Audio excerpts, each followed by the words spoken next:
¿Qué tal? Buenos días. El tema de los riesgos cardiovasculares y su prevención es un tema que desde hace mucho tiempo estamos manteniendo en forma periódica, porque su vigencia evidentemente que es permanente.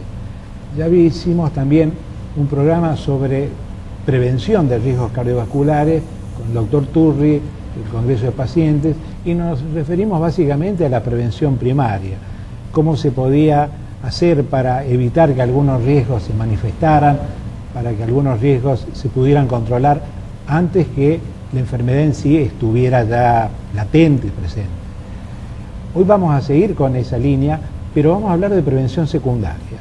Vamos a hablar de cómo se pueden detectar en forma temprana, en forma precoz, enfermedades que están en una etapa subclínica, preclínica, todavía no se han manifestado con síntomas, el que las padece todavía no siente ningún tipo de dolencia, pero su detección en esa etapa puede permitir conductas, puede permitir modificaciones que eviten la evolución, que transformen ese riesgo en una patología realmente importante.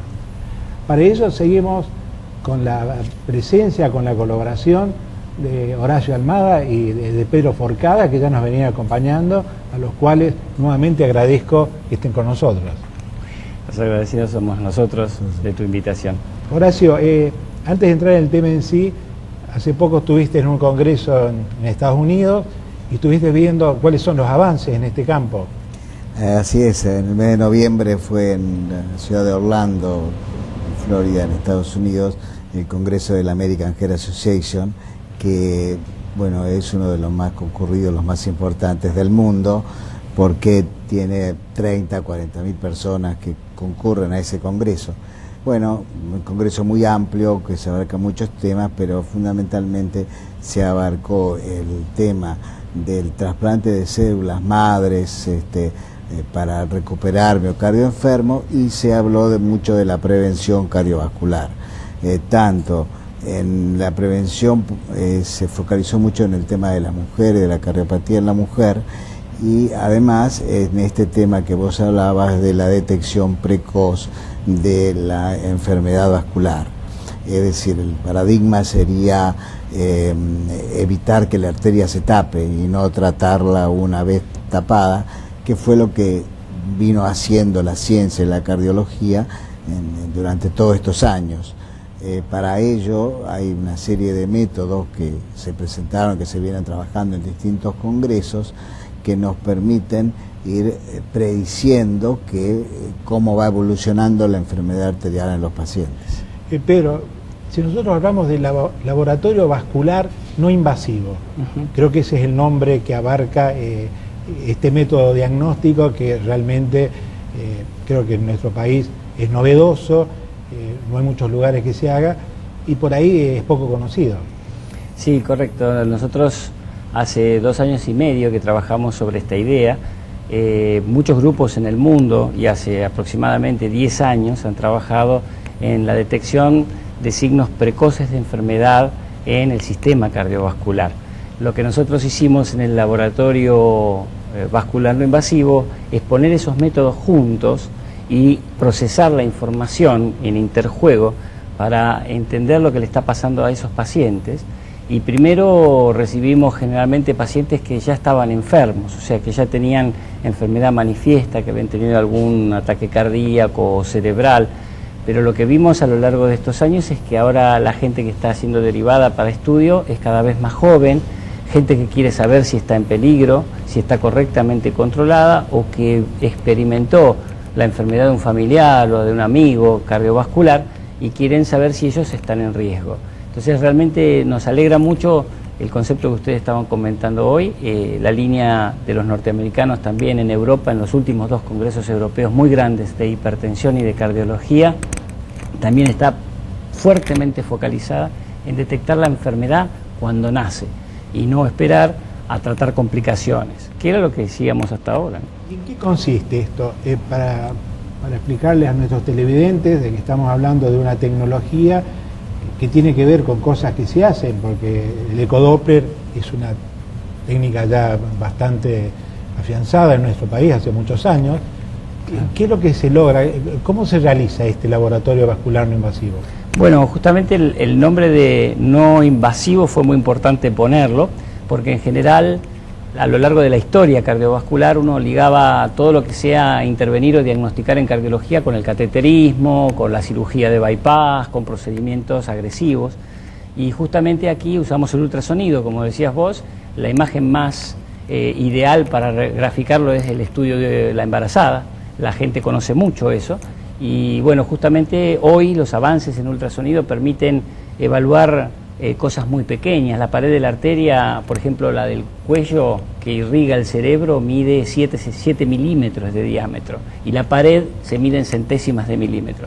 Así que hoy podemos mirar sin hacerle nada al paciente, sin inyectarle contraste, sin utilizar radiación, sin agresión, en un tiempo de 30 minutos, mirar varias arterias, estudiar sus paredes, si detectamos enfermedad, analizar la enfermedad que tienen y saber cómo funciona la arteria, si la arteria se dilata bien, si la elasticidad es correcta, y entonces le damos al paciente y al doctor que lo trata un montón de herramientas para orientar el tratamiento y mejorar el pronóstico del paciente. Entonces, básicamente, en base a estas técnicas de ultrasonido, se mide el espesor de la íntima, es decir, de una de las capas del endotelio, porque esa es la manifestación temprana de que puede haber alguna cosa vinculada a la arteriosclerosis, alguna placa que se está formando. ¿Es así? Es uno de los métodos mejor desarrollados y mejor probados. Tienen estudios con muchos miles de pacientes seguidos en el tiempo. El espesor de la carótida puede ir creciendo en el tiempo aproximadamente entre 1 y 3 centésimas de milímetro por año. Entonces nosotros sabemos hasta la velocidad a la que crece y podemos ir siguiendo en un paciente si se está engrosando muy rápido, y además como estamos en el lugar clave donde se desarrollan las placas, porque el lugar de la carótida donde se dilata para formar las dos ramas que dan sangre al cerebro y hacia la cara, ese lugar es un lugar ideal donde se desarrollan las placas. Ahora, ¿es revertible eso? Es decir, uno hace la detección temprana. ¿Y? Bueno, esa es una muy buena pregunta. El proceso de la aterosclerosis es un proceso que avanza a lo largo de 10, 20, 30 años. Cuando uno lo encuentra muy avanzado, que es cuando hacen los bypass o colocan los stents o tienen que hacer los procesos de hemodinamia, muchas veces uno está reparando la arteria. Pero cuanto antes se encuentra el proceso, siempre más probabilidades hay de restaurar la arteria a valores normales o casi normales. De lo que nosotros vemos en el laboratorio vascular, hay cosas que son de la estructura, depósito de grasa en la pared de la arteria muy engrosada, y otros son de funcionamiento. Como detectamos algo tan sutil como que la arteria no se dilata bien o que la elasticidad está alterada, nosotros al tratar al paciente, lo primero es, siempre hablamos de corregir los factores que dependen del paciente: bajar de peso, comer correctamente, hacer ejercicio, dejar de fumar. Si eso no alcanza, lo completamos con la medicación y tratamos de apuntalar el tratamiento, ¿no? Y justamente, bueno, es muy importante. Y ya hay experiencias, no sé acá, porque usted dice que hace 2 años que están, pero a nivel mundial, de que con esa detección y un tratamiento de régimen de vida y medicamentoso se puede revertir, con el mismo estudio encontrar modificaciones. Sí, hay estudios con muchos miles de pacientes que han sido comparados con diferentes esquemas de tratamiento, con drogas para bajar la presión, con drogas para corregir el colesterol, y lo que se observa es que eso permite no solo corregir los números, que era lo que se hacía hasta ahora y que costaba mucho que el paciente entienda bajar los números de la presión, bajar los números del colesterol, bajar los números del azúcar. Hoy el paciente ve que eso mejora, pero mejora la arteria, mejora el corazón, la pared del corazón disminuye el grosor, las placas, en lugar de tener mucho colesterol, como esa placa que está ahí, que está toda roja, ese es un análisis específico que hace la computadora y reconstruye la composición de la placa. Él va viendo cómo eso, en el próximo análisis, bajó el colesterol, él cumplió las indicaciones del doctor, hizo un esfuerzo muy grande por dejar de comer, hacer ejercicio, es un gran esfuerzo, dejar de fumar, y eso cambia de color y va reduciendo la cantidad de colesterol, y sí, como decías, ¿es reversible? Va bajando el volumen, va cicatrizando y lo vamos impidiendo que progrese. Vamos a una pausa y nos seguís contando. Pero habíamos quedado entonces con que las modificaciones las puede visualizar el propio paciente y ver cuál es la evolución, cómo es el cambio, lo cual lo motiva, es decir, porque lo estimula. La otra vez hablábamos con el doctor Turrey de que la prevención tiene que tener metas. Y esas metas, bueno, vamos a proponernos bajar la presión, vamos a proponernos bajar el colesterol, vamos a proponernos que esa placa se modifique. Correcto, correcto, correcto. ¿Y cuál es la adhesión de los pacientes? Claro, justamente lo que vos decías, es mucho más difícil para un paciente adherirse a un número.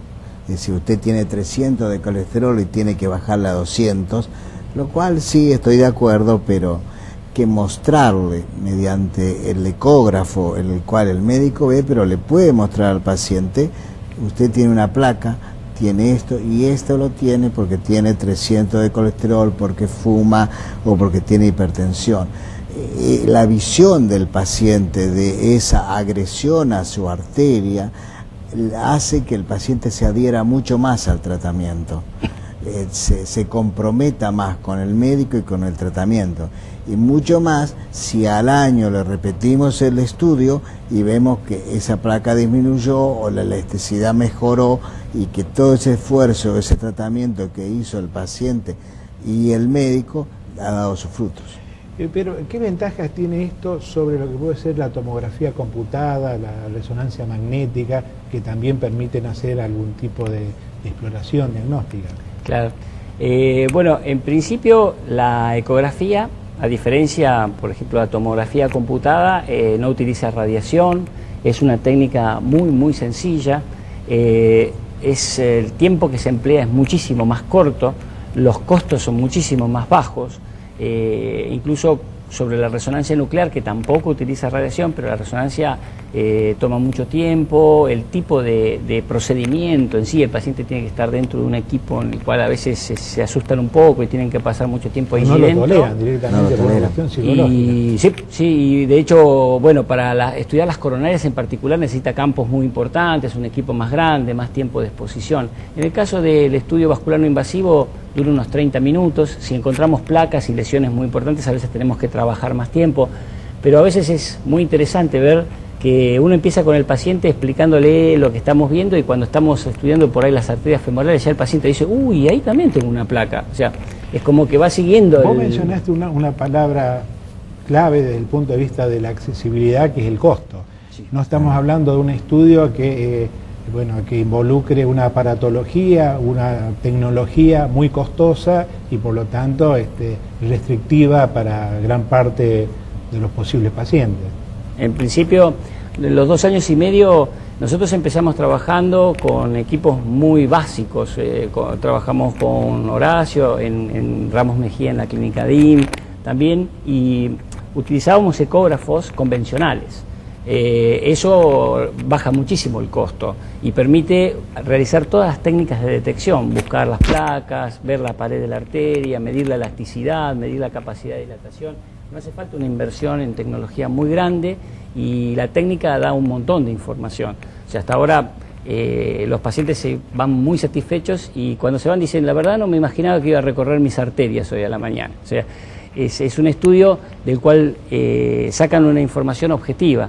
Entonces, lo que trabajan ellos, que son los datos que ven en los papeles y lo que el médico le está dando como un gran esfuerzo, tienen un dato bien claro en sus arterias del resultado. Y entonces eso permite una adhesión más grande. A nivel periférico, ¿puede reemplazar el cateterismo como diagnóstico? Son procedimientos que tienen indicaciones diferentes. Lo que nosotros vemos en el laboratorio vascular no invasivo, la enfermedad del árbol arterial en general es difusa. Entonces, lo que nosotros vemos en las carótidas o la falta de funcionamiento adecuado en la dilatación de la arteria del brazo está reflejando en gran parte lo que está pasando en las coronarias. Las lesiones que a veces encontramos nosotros en las carótidas, como esta que está acá, es una lesión del menos del 20%. Esto es antes de que la analice la computadora. Esto es probable que este paciente era un hombre de 54 años con todos los factores de riesgo. Probablemente en las coronarias también hay lesiones de 20%. Pero lo que pasa es que en las coronarias, hasta que alcance el 70%, el corazón no tiene síntomas. Entonces, ¿Cuándo se usa el cateterismo? Cuando el paciente está sintomático y cuando uno planea un procedimiento para tratarlo, una cirugía o una angioplastía. Está bien. Vos estás hablando de tratamiento cuando llegaron al 70%, pero si lo detectás al 20%, además del régimen de comida, ejercicio, no fumar, hay medicamentos para el colesterol. ¿Qué tipo de medicamentos se le suman? Bien, de los medicamentos que se han probado hasta ahora y que se han hecho estudios con estos procedimientos de ecografía y seguida su evolución, los medicamentos para bajar la presión, por ejemplo, los que bloquean el sistema renina-angiotensina, han demostrado ser muy eficaces. Los calcioantagonistas han resultado ser muy eficaces, especialmente en los pacientes ancianos. Las drogas para bajar el colesterol, como yo siempre les explico a los pacientes, mire, la droga no es algo que corrige los números nada más, sino que usted ahora va a ver cómo la droga también actúa sobre las arterias. Las drogas que tratan el colesterol bajan los niveles de colesterol y la arteria se desinflama y eso permite que mejore su elasticidad de vuelta. Algunas drogas para tratar la diabetes también tienen efectos, bajar el azúcar y mejorar la estructura de las arterias. Y por otro lado, las drogas que mantienen la fluidez de la sangre, llamadas antiagregantes, para hablar en términos de pacientes, ¿no? Sí, que entiendo. Las drogas antiagregantes impiden que las plaquetas se peguen contra la pared de la arteria y que produzcan el proceso de inflamación y de crecimiento de la placa. Esas drogas también la estabilizan. Me convenciste. Yo creo que tengo de los factores de riesgo, no todos, pero tengo varios. Me voy a hacer el estudio, me van a hacer ustedes el estudio y espero que en un próximo programa lo podamos comentar como experiencia y también cómo sigue la historia, porque la prevención no es hoy. La prevención, una vez que entramos, es un camino sin salida, es un camino que hay que intensificar. Y nuestra propuesta de Salud y Comunidad es llevar ejemplos, llevar alternativas y probarlas para mostrar lo útil que son. Yo agregaría una sola cosita, que la prevención no es un camino sin salida, es una salida a una vida mejor. Muchas veces el paciente me pregunta, doctor, ¿y cuándo voy a volver a vivir normal? Está bien, yo lo que decía sin salida en el sentido que una vez que entró en la prevención, uno no la tiene que dejar, tiene que seguir en eso. Absolutamente. Desde el punto de vista que la prevención es parecida. Chao, gracias.